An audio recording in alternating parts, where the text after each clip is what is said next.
Kita beralih ke informasi lain, saudara. Setelah puluhan siswa keracunan diduga usai menyantap makanan bergizi gratis di sekolah, Polres Garut menyelidiki dugaan keracunan dengan memanggil saksi dan mengirimkan sampel makanan untuk diuji ke laboratorium.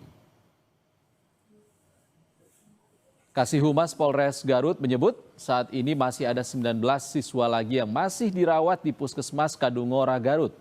Polisi pun kini menyelidiki penyebab keracunan dan membawa sampel makanan untuk diuji di laboratorium. Polisi menyebut hasil lab baru akan diketahui 10 hari mendatang. Sebelumnya, sejak Rabu lalu, Puskesmas Kadungora menerima pasien siswa-siswi korban keracunan diduga usai menyantap makanan bergizi gratis. Umumnya mereka mengeluhkan mual, pusing, hingga diare.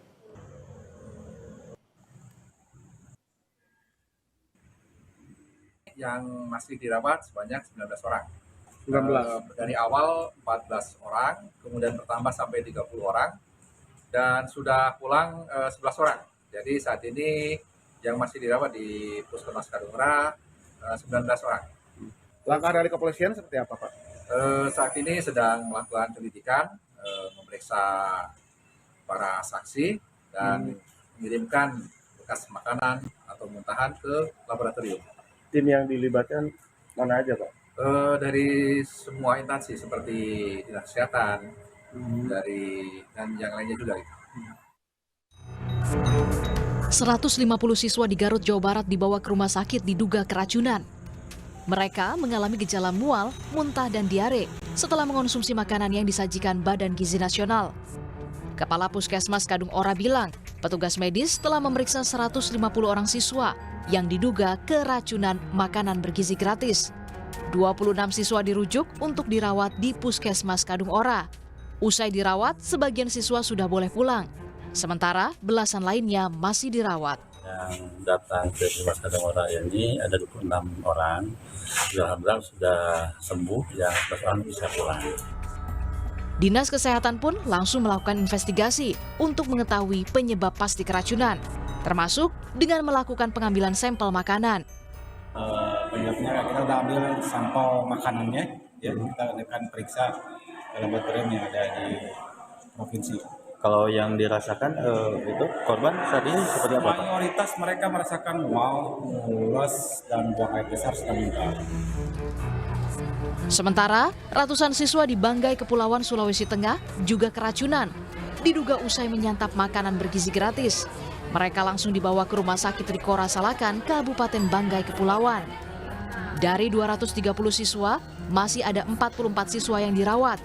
Polisi sudah memeriksa sejumlah saksi, mulai dari korban, pihak sekolah, dan penyedia makan bergizi gratis. Sampel makanan pun telah dikirim ke Balai Pengawasan Obat dan Makanan di Palu. Untuk kita mintai keterangan dari petugas SPPG dan mengamankan sampling makanan yang disajikan pada saat makan siang. Untuk selanjutnya kita lakukan koordinasi dengan Balai POM untuk kita kirim ke Balai POM Palu dan kita lakukan pemeriksaan. Sampai dengan saat ini kita sudah melakukan pemeriksaan terhadap beberapa petugas-petugas yang ada di SPPG. Di Bangkalan, Jawa Timur, sejumlah sekolah melaporkan paket makan bergizi gratis atau MBG diduga terindikasi basi pada 16 September lalu. Basinya paket MBG diketahui setelah tercium bau tidak sedap pada makanan sebelum dibagikan kepada siswa. Sebelum MBG ini diserahkan kepada anak-anak kami harus melihat terlebih dahulu. Ternyata setelah dilihat, ini ada bau yang tidak enak lah, seperti itu. Jadi kami memanggil, panitia memanggil beberapa guru dan memanggil perwakilan dari anak-anak OSIS untuk melihat dan mencium. Nah, ternyata setelah kami cium, memang baunya ini ada indikasi basi gitu. Jadi kami tidak tahu apakah itu basi atau tidak, tetapi baunya ini memang bau seperti basi, seperti itu. Usai menerima laporan dari sekolah, ribuan paket MBG ditarik oleh Satuan Pelayanan Pemenuhan Gizi SPPG setempat. Tim Liputan, Kompas TV. Saudara, pemerintah meminta maaf atas keracunan makanan bergizi gratis di sejumlah daerah. Menteri Sekretaris Negara Prasetyo Hadi bilang ini menjadi bahan evaluasi dan catatan bagi Badan Gizi Nasional agar kejadian serupa tak terulang.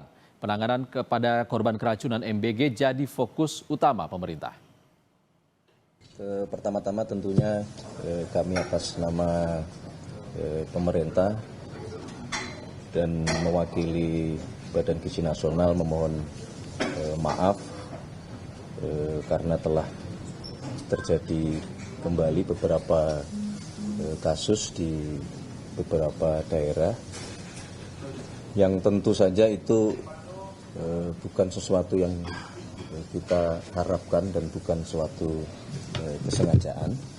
Nah, namun demikian tentu saja ini menjadi bahan evaluasi dan catatan.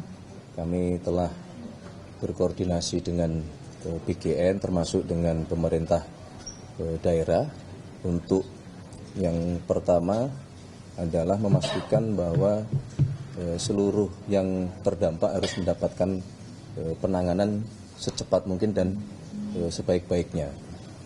Yang kedua tentu harus dilakukan upaya evaluasi termasuk mitigasi, perbaikan supaya masalah-masalah seperti ini tidak terulang kembali.